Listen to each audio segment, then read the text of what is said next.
Tolee galatoomii maqaa kee. Ani Welisaa Baacaa Karoorsaan jedhama. Tolee galatoomii sagantaa kana keessatti si argeera. Viidiyoo kiliippii dhiyaate keessatti si gahee qabda. Gaheen viidiyoo kiliippii kana keessatti qabdu akkuma argine weellisteetta sagalee keessa dhageenyeerra. Walumaa galatti ergaan sirbichaa maal tureme?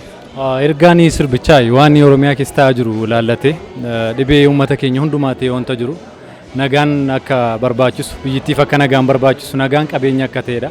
Nagaan jireenya keenya nagaan dhibee jennaan jireenyi keenya hin jiru kanarrattidha kan xiyyeeffatu. Ayyemee hawaasi as dhufellee waan baay'ee irraa baratee yaada.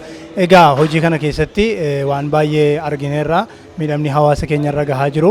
Gara fuulduraatti immoo hawaasa keenyaaf dhaamsa akkamii dhaamta? Sirbarraan addatti waan sagaleedhaan jetterraan addatti ergaa dabarfattu yoo qabaate.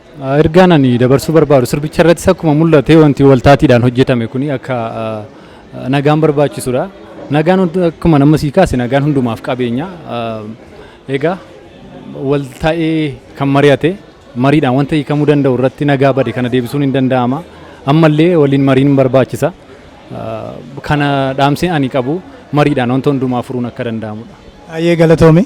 Ayyee ulfaadhooti.